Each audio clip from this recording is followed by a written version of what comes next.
The cold is what I remember first. Not the absence of warmth, I had forgotten warmth centuries ago, but the quality of it. The way it crept through the sarcophagus plating like a living thing, patient and thorough, settling into the few remaining organic parts of me with the intimacy of a lover's hand. When they woke me this time, the cold came with me, rode the neural interfaces up into what passed for consciousness, and I knew before the first diagnostic chime completed that something had changed. The void ship's hum was wrong, too quiet, too empty.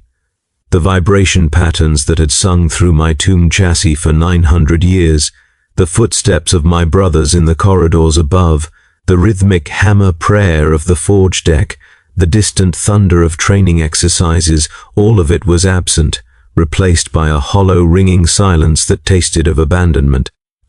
I tried to speak and discovered my external voxcaster had been damaged. The realization came slowly, filtered through the sedative haze they always pumped into the amniotic suspension between deployments. My last memory was clear enough. The Xenos hive fleet, the swarm that blackened 3 solar systems, the desperate fighting withdrawal from the orbital defense platforms. I had killed until my weapon seized, until the reactor core began its fatal overheat sequence, until the teleportation beacon finally locked and pulled me back to the strike cruiser's teleportarium in a scream of displaced matter.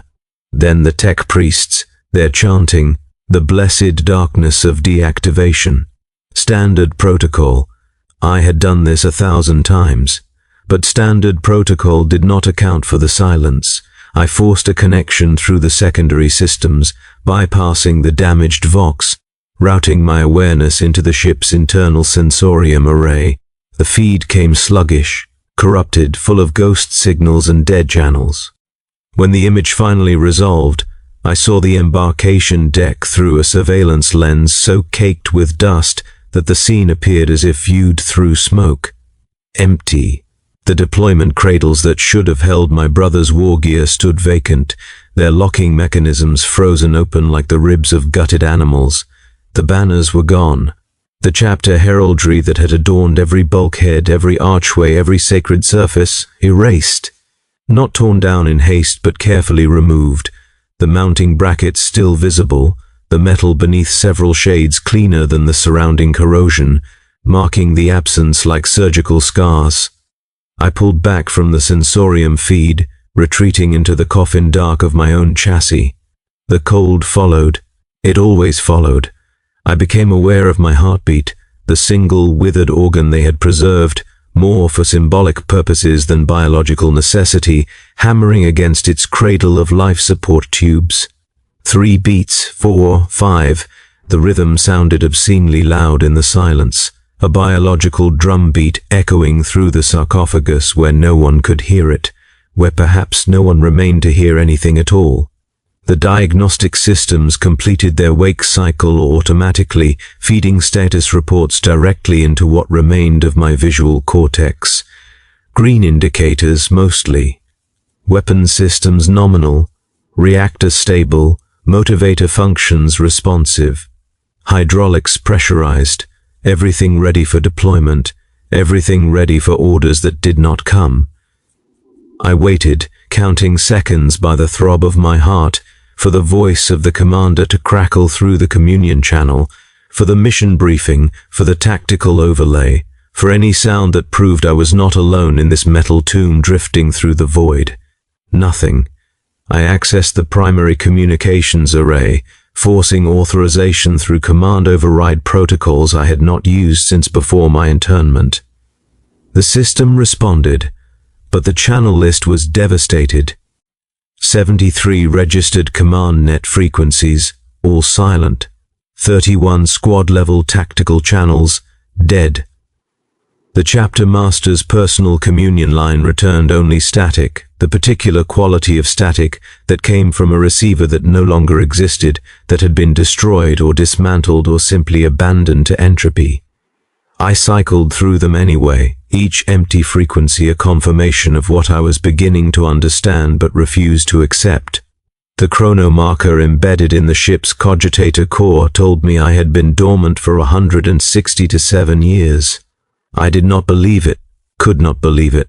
The number was absurd, impossible. My last deactivation had come with clear instructions. Reawaken in 6 months for scheduled maintenance and combat readiness assessment.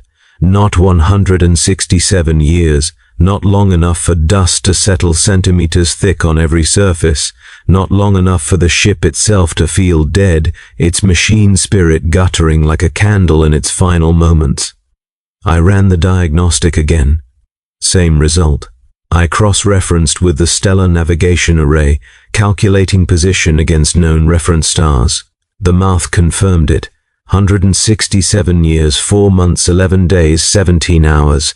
I had been asleep while my chapter died. The thought arrived with the clarity of a blade between ribs, clean, final, obvious in retrospect. I tested it against the evidence, the silence, the absence, the removal of all chapter iconography, the skeletal crew that must have maintained the ship's basic life support and drift protocols without ever waking me. The fit was perfect. The conclusion inescapable. Somewhere in those missing decades, the chapter I had served for 9 centuries, first as a living warrior, then as a walking tomb, had ceased to exist. I should have felt something, grief perhaps, or rage, the kind of emotion that had burned in my chest when I was still wholly flesh, before the mortal wound that necessitated my internment, before they cut away everything except the minimum required to maintain identity and combat function. But emotion came slowly now, filtered through layers of preservation fluid and neural buffers, and the sheer alien distance between my consciousness and the body that barely qualified as a body anymore. Instead, I felt only the cold, deeper now, working its way into spaces I had not known could still register sensation. I needed to understand. The need was not emotional, it was structural, mechanical, a requirement as fundamental as a reactor's need for fuel. I had been built for purpose, shaped for war, maintained for 900 years as a weapon, a relic, a walking reminder of the chapter's glory. If the chapter was gone, what remained?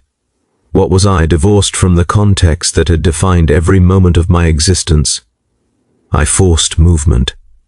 The sarcophagus servos screamed after their long dormancy, metal grinding against metal in frequencies that registered as pain in the few remaining nerve clusters along my spine. The tomb chassis lurched forward, taking a single thunderous step onto the embarkation deck. Dust exploded from the impact point, swirling in patterns made visible by the emergency lumen's feeble glow. I took another step, another, each one an act of will fighting against systems that had calcified into stillness. The cold came with me, radiating from the sarcophagus like heat in reverse, a sphere of frozen inevitability. The corridors were worse. The ship, I could not remember its name, a detail that terrified me more than the silence, had always been cramped by the standards of true warships, a strike cruiser built for rapid deployment rather than sustained campaigning. Now it felt vast and hollow, the walls pressing in and receding simultaneously, the perspective wrong in ways that had nothing to do with physical geometry. I moved through sections that should have bustled with activity, the armory, the chapel, the meditation cells, the tactical command center, all empty, all scoured clean of anything that might identify which chapter had once claimed this vessel as home. In the chapel, I found the first body. It lay before the empty altar, little more than a desiccated husk in the robes of the priesthood, the fabric so old it crumbled at the faint breeze of my passage. The skull was intact, turned toward where the primary icon would have stood, frozen in eternal genuflection. I knelt, the motion sent fresh shrieks through my servos, and examined the remains with optical sensors that could count individual dust motes. No signs of violence, no marks of execution. The body had simply died here, alone, maintaining vigil before gods who did not answer. How long ago? 50 years? A century? The desiccation was too complete to judge accurately. I left it there. There was nowhere else to put it, no funeral rites I could perform, no way to honor the dead when I could not even remember the prayers specific to our chapter. The words existed somewhere in my memory, I was certain, but they hid behind walls of corrupted data and degraded wetware, accessible only as fragments, as the ghost taste of meaning without content. The command deck took 3 hours to reach. I moved slowly, conserving power, stopping frequently to access whatever data ports remained functional. Most were dead. A few yielded fragments, requisition orders decades old, maintenance logs that ended abruptly, personal messages coded to recipients whose identity tags no longer resolved. I pieced together scraps, a mention of the last offensive, a reference to catastrophic casualties. A single line that made my reactor core spike with something that might have been hope. Survivors en route to rendezvous point Gamma 7. But the log entry was dated 142 years ago. The command deck's entrance had been sealed, the locking mechanism frozen in place. I tore it open, hydraulic fists crumpling reinforced steel like parchment, and stepped through into a space that still bore the scars of relatively recent occupation. The command throne sat empty, the leather worn to translucence where a commander's armor had rested. Cogitator banks lined the walls, most dark, a few still blinking with standby indicators. And on every available surface someone had written, not with ink or data quill, scratched directly into the metal. Words and numbers and fragmentary equations, the work of someone trying to calculate an impossible problem. I moved closer, optical sensors straining to parse the frantic script. Ship names, dates, casualty estimates, percentages that grew larger and larger until they approached totality. And beneath it all, repeated over and over in letters that cut deep enough to reveal the underlying composite. Where are they? Where are they? Where are they? I found the logkeeper in the commander's quarters adjacent to the bridge. He had not died well. The body was still partially articulated, held together by the corroded remnants of power armor that bore no chapter iconography, no heraldry, no marking except the universal skull and wings of the elite warrior orders. The armor was old, battle-scarred, kept functional through evident desperation. The helmet lay beside the corpse, cracked open, revealing a skull that had collapsed inward from a single precision wound, self-inflicted. The bolt pistol was still locked in the skeletal grip, aimed at the precise angle required. On the desk before the body, a data slate still held power. I lifted it carefully, aware that the slightest excess pressure would reduce it to fragments. The screen flickered, then stabilized, displaying text in a cramped, meticulous hand. Final entry, year 986 M41. By my best estimation, I have maintained the ship for 38 years alone. The last of my brothers died of the wasting plague 7 years ago. I kept him in the Medicae Bay until the decay became unbearable, then released his body to the void with what honors I could remember. I am the last. I know this with certainty. I have monitored all frequencies, sent messages to every known rallying point, followed every rumor of survival. There is nothing. The chapter is gone. We are gone. I have considered waking the ancients from their sarcophagi. 7 remain functional in the tomb deck. 7 relics of our glory, sleeping through the extinction of everything they fought to preserve. But to what purpose? To tell them they are orphans, to watch them grapple with obsolescence. I lack the cruelty. Better to let them sleep until the ship's power fails and they fade into darkness unknowing. I write this for no one. There is no one to read it. But the act of writing proves I still exist, still think, still maintain the discipline that defined us. I will complete a final inspection of the ship. I will ensure all systems are set to minimal power, enough to sustain the ancients for as long as possible. Then I will enact the protocol for irretrievable command failure. We were glorious once, I remember. The text ended there. I set the slate down carefully, aware that I was probably the first consciousness to read those words since they were written, 140 years ago by my calculation. This man, this last loyal brother, had preserved me through his final decades, maintaining the systems that kept me alive while everyone he had ever known crumbled to dust around him. He had given me the mercy of ignorance, the grace of sleep, and then removed himself rather than become another corpse for me to discover in my waking. I should have thanked him, should have honored him, should have felt the weight of his sacrifice. Instead, I felt only the cold, and beneath it, slowly building like pressure in a sealed chamber, the first stirrings of something more dangerous, comprehension. I accessed the ship's master cogitator, routing around security protocols that no longer had anyone to enforce them. The archive was massive, centuries of accumulated data, but the recent entries were sparse. I filtered for chapter-specific information, for casualty reports, for anything that would explain the gap between my last memory and the present. The picture assembled itself slowly, drawn from fragments and implication and deliberate omission. We had fought in the campaign against the Xenos Hive Fleet. This was true, but what I remembered as a fighting withdrawal, a strategic repositioning, had been something far worse, a rout, a slaughter. The Xenos had adapted, evolved, countered every tactic we had perfected over centuries. World after world fell, fleet after fleet burned, and we, my chapter, whose name I still could not access, locked behind corrupted memory files, had been at the forefront, spending ourselves in increasingly desperate actions, buying time for evacuations that never came, for reinforcements that never arrived. The casualty reports made for grim reading. After the third engagement, 40% strength. After the 7th, 70% casualties. After the 12th, chapter combat ineffective, recommend withdrawal to Fortress Monastery for reconstitution. But there had been no withdrawal. Someone, the chapter master presumably, had refused, had chosen to fight on, to spend the last warriors in a final futile gesture. The logic was sound by our doctrine, better death in service than survival in shame.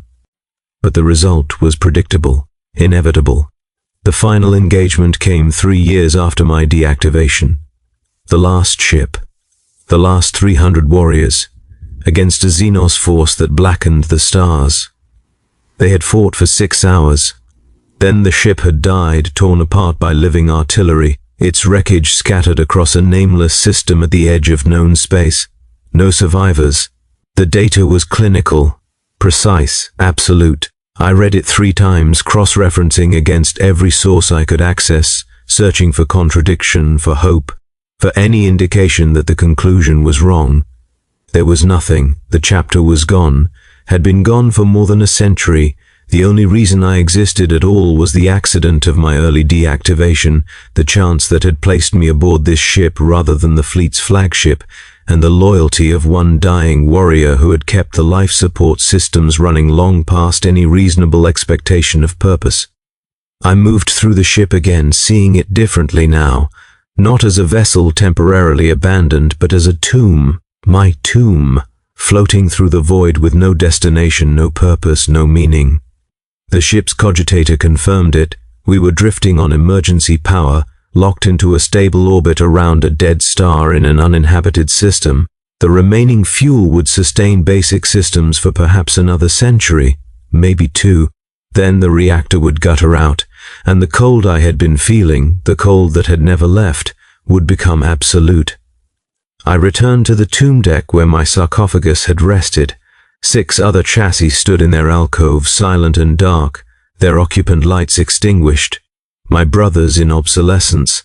I accessed their individual diagnostics, hoping irrationally that one might be in active suspension, that I might not be alone, but the power feeds had been severed years ago, decades. The sarcophagi were empty shells now, the organic remains within long since decayed past any possibility of revival. They had died in their sleep. It was a kindness. I stood among them for hours, counting time by my heartbeat, trying to remember their names, trying to remember my own name. The data was there, I knew, locked in memory files that had been corrupted by time and neglect, and the simple entropy of a brain preserved past all natural limits. I could remember battles, thousands of battles, a nearly continuous stream of violence spanning centuries. I could remember the taste of victory and the bitter ash of defeat. I could remember the sound of the chapter master's voice giving the final benediction before battle, though I could not remember the words themselves.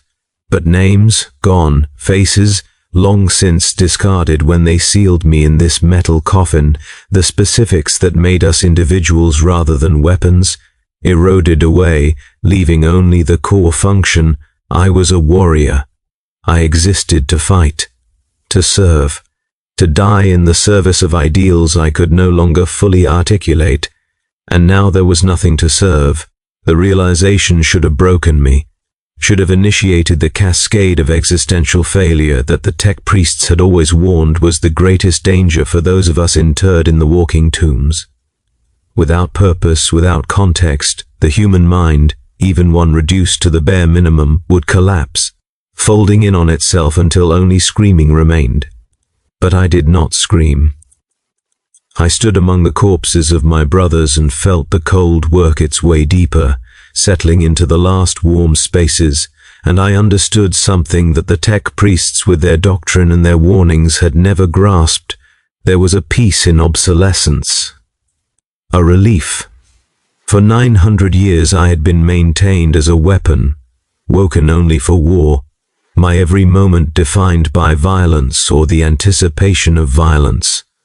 Even dormancy had been shaped by the knowledge that I would wake again, that there would be another battle, another enemy, another opportunity to justify the resources spent keeping me functional.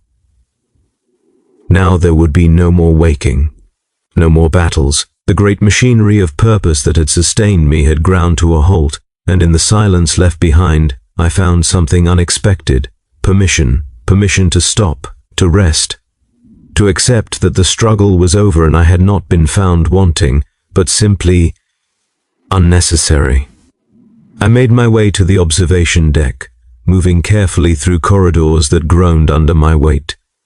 The viewports had been shuttered, but I overrode the mechanism, forcing them open to reveal the void beyond. The dead star glowed with residual heat, painting the darkness in shades of rust and ember. No other lights marked the infinite dark. We were alone here, the ship and I, orphaned at the edge of the galaxy. I thought about the last warrior, the one who had written the final log. He had denied himself the knowledge of what came after, had chosen ignorance as his own form of mercy. But he had left me a gift in that final entry, though I doubted he knew it. An example. He had maintained discipline to the end, had fulfilled his duty even when duty had become meaningless, had chosen his moment rather than letting entropy choose for him. I could do the same. The ship had an emergency beacon, designed to broadcast distress signals across standard military frequencies. It had been offline for decades, its power cell depleted. But I had power. The sarcophagus's reactor could run for another century on its own, more than enough to sustain a continuous signal. I could route the power, establish the connection, and broadcast. Broadcast what? That I was here? That I survived? To what end? So another chapter could collect me, integrate me into their forces, give me a new heraldry to wear and new battles to fight. The thought tasted of ash. I was no longer certain I wanted to be found, but there was another option. I accessed the ship's archive again, pulling every record, every log entry, every scrap of data that mentioned my chapter. Thousands of hours of recorded history, battle reports and personal journals and strategic assessments. The whole accumulated weight of our existence preserved in digital amber, and I began to compile it, to organize it, to create a single comprehensive record. Not for myself, I did not need reminding, but for anyone who might one day find this drifting tomb, so that they would know we had existed, that we had fought, that we had meant something even if only briefly in the vast span of galactic history. It was a small purpose, a pitiful purpose, but it was mine, chosen freely rather than imposed by doctrine and duty. The work consumed me. Days bled into weeks, weeks into months. I did not track time carefully anymore. It seemed unnecessary. I moved through the ship, accessing data ports, transferring files, building the archive layer by layer. I included everything, the glorious victories and the crushing defeats, the commendations and the censures, the names of worlds we had saved and worlds we had failed to save. And slowly, as I worked, my own memories began to resurface, drawn out by association and repetition. I remembered the name of my chapter. I will not write it here. It seems obscene somehow to reduce centuries of tradition to words scratched into a page. But I remembered, and remembering, I felt the weight of it, the pride and the shame and the terrible knowledge that I was the last repository of that name, the final vessel carrying it forward into oblivion. I remembered my own name too, though it took longer. It came back in pieces, syllables assembling themselves over weeks of repetition as I reviewed old battle logs and personnel files. When it finally resolved completely, I wept. Not from joy or sorrow, but from the simple exhaustion of carrying it. For 900 years, that name had defined me, and now it defined nothing, signified nothing, meant nothing to anyone in the galaxy except me. The archive grew. I added my own testimony, speaking directly into the recording system, narrating every battle I could remember in precise detail. My voice, processed through damaged Vox systems, distorted by the sarcophagus's audio pickups, sounded alien even to me, mechanical, inhuman. But I continued. Somewhere around month 8, I began to understand what I was really doing. I was building my own tomb marker, a monument of words and data, the only kind of legacy a weapon could leave. I found other bodies as I worked, scattered through the ship, hidden in odd corners, crew members who had died at their posts and been left where they fell.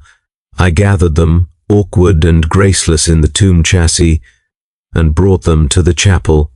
I arranged them before the empty altar with as much reverence as I could manage, though my manipulator claws were designed for war, not gentleness. 15 in total, the last remnants of the ship's crew, maintained in death with more dignity than they had probably known in life. I tried to remember the funeral rites. The specific words eluded me, but the structure remained. I spoke what I could remember, improvising where memory failed, and hoped it was enough.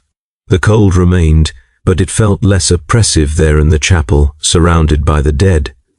We were a congregation of sorts, all of us serving gods who had stopped listening long ago. The archive completed on day 273. I reviewed it 3 times, checking for gaps and inconsistencies. It was not perfect, no work of fallible memory could be, but it was true as I could make it. I compiled the final files, encrypted them to standard military archival protocols, and linked them to the emergency beacon. Then I hesitated. Once I activated the beacon, once I sent the signal out into the void, the decision would be irrevocable. Someone might find it, might find me, might extract me from this dead ship and put me back into service, give me a new purpose, a new chapter, a new identity built on the ashes of the old. And I would serve. I was built to serve. It was the only thing I knew how to do. But I did not want to. The realization came with shocking clarity. I was done. Not broken, not failed, simply finished. I had fought for 9 centuries. I had killed enemies whose names I could not remember on worlds that no longer existed. I had served with honor. I believed this, though I had no objective way to verify it. And now I wanted only one thing: to stop. The ship had protocols for this. The final warrior had mentioned them.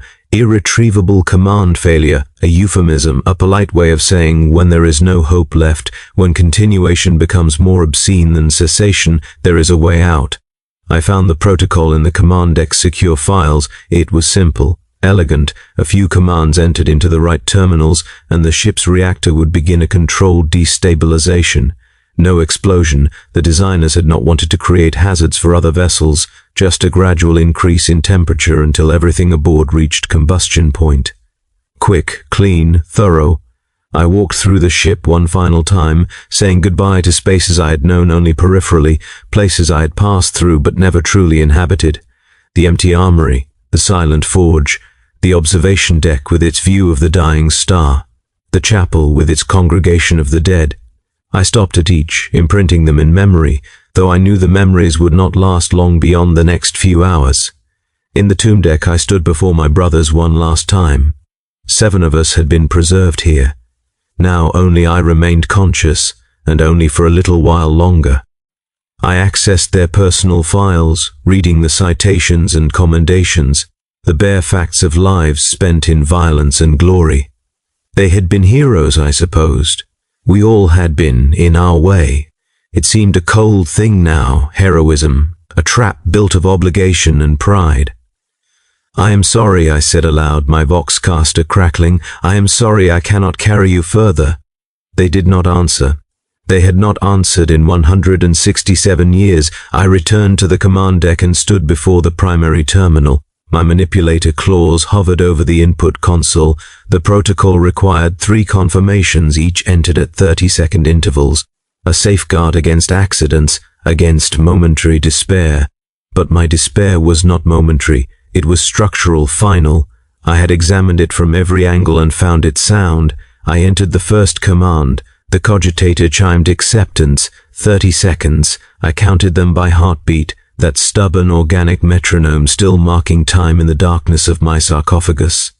29, 30, second command. Another chime. The ship's machine spirit, such as it was, sensed what was coming. I felt it through the connection. A vast weariness mirroring my own. It too had served past all reasonable expectation. It too was ready to rest. Third command. The cogitator chimed a different tone. Lower, resonant, final. Deep in the ship's core, the reactor began its slow transition. Temperature rising gradually, a degree at a time, building toward the threshold.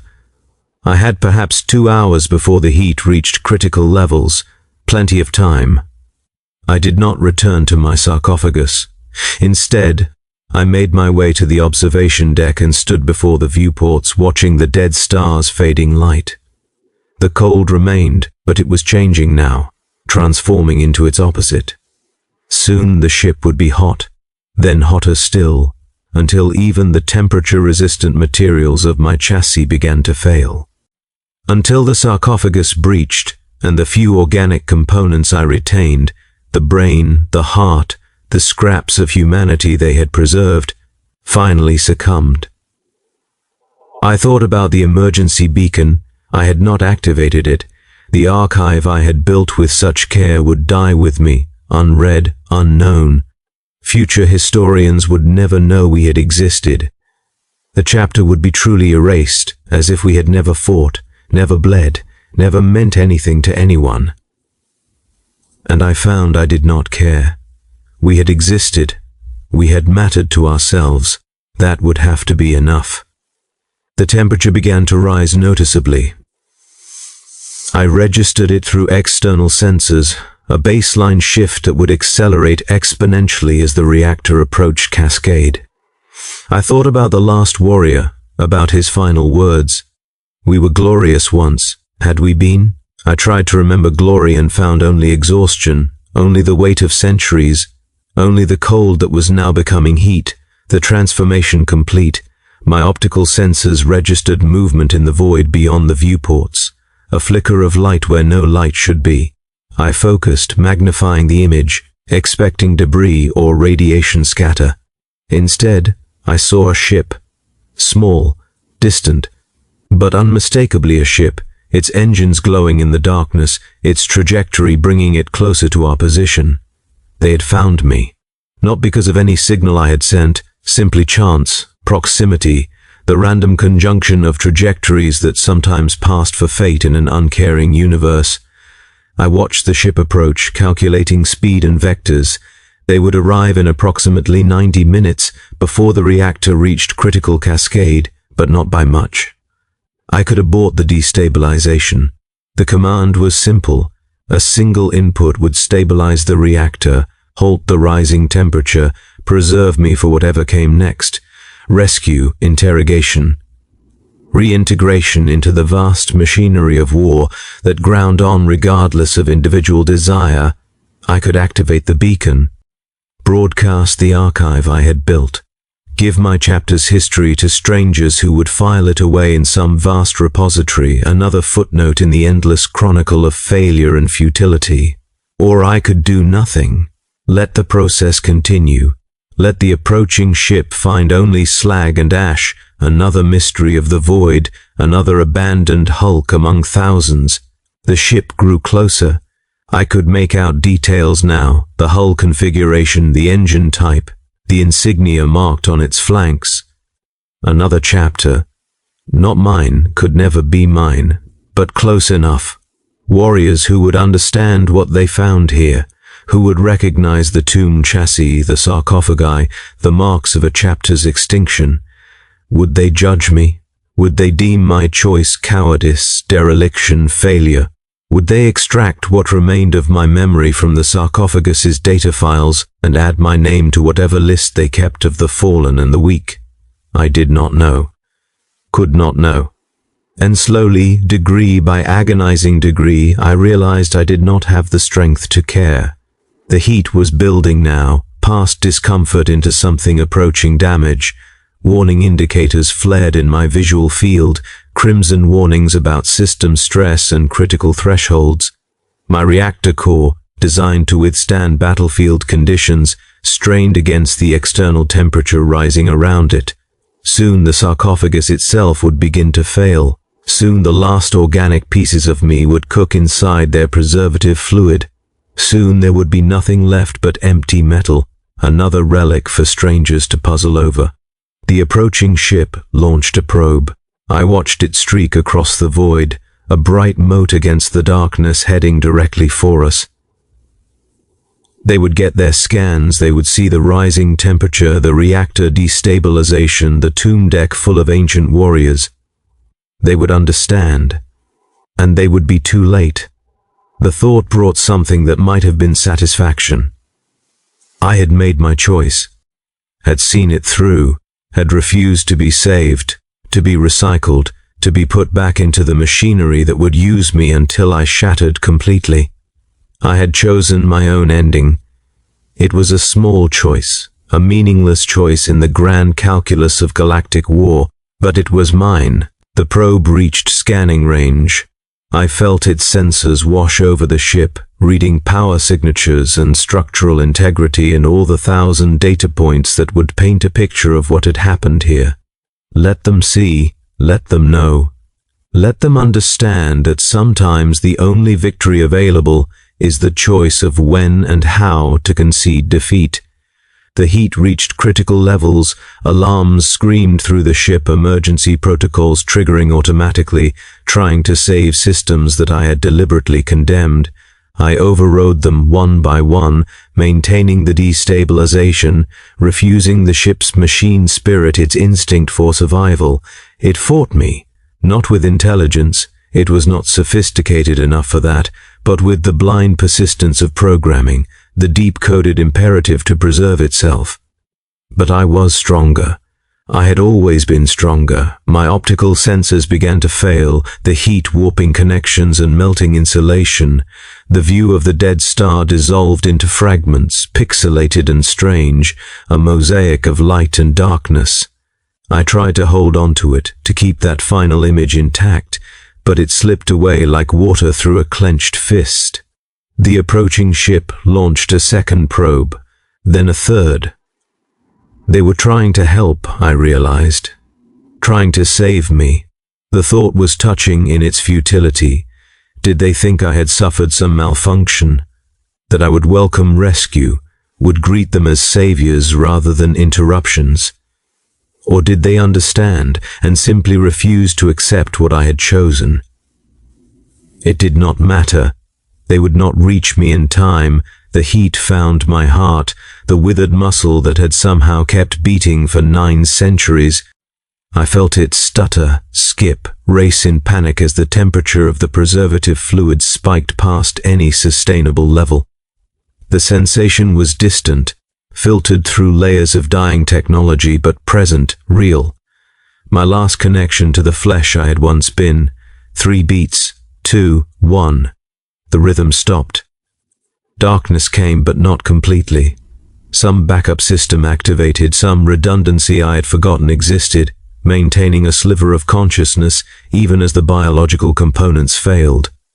I hung in that half state, neither alive nor truly dead, watching through failing sensors as the approaching ship drew closer, closer, their rescue pods launching now.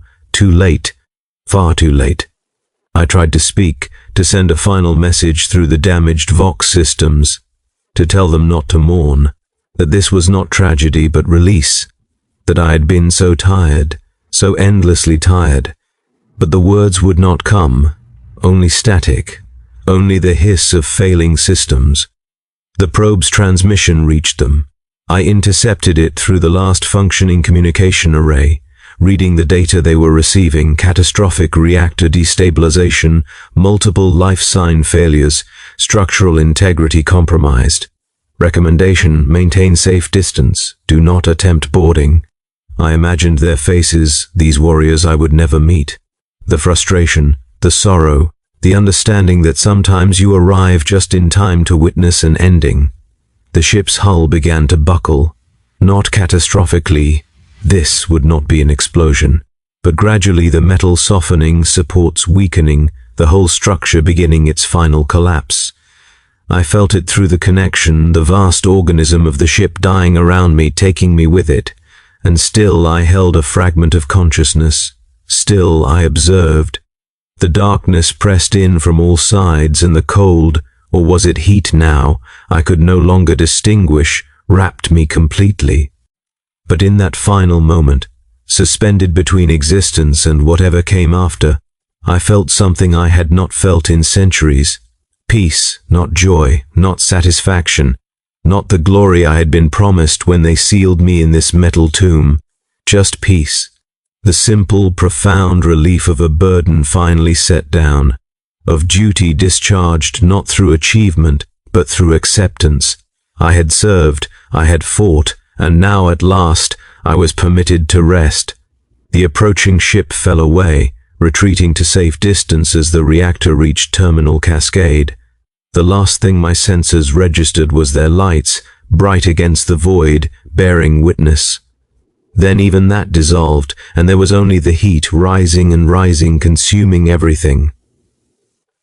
I thought of my brothers in the tomb deck, of the last warrior in the command quarters, of the 15 bodies arranged before the empty altar, of my chapter scattered across dead worlds, their names forgotten, their deeds unrecorded except in the archive that would burn with me. We had been glorious once, we had been necessary once, we had mattered, and then we had stopped mattering, and that was the most honest thing in the galaxy. The consciousness fragmented, broke apart into disconnected pieces, thoughts without context, memories without sequence. I tried to hold on to my name, the one I had worked so hard to remember, but it slipped away, and I let it go. It had been mine. It had defined me, and now it was done with me, and I was done with it. Somewhere in the infinite dark, a ship recorded the moment. The precise second when the last warrior of a forgotten chapter ceased to exist. They would file their report. They would note the loss. They might even offer prayers for the dead, though I doubted the gods were listening. They never had been. The heat reached absolute, and I stopped.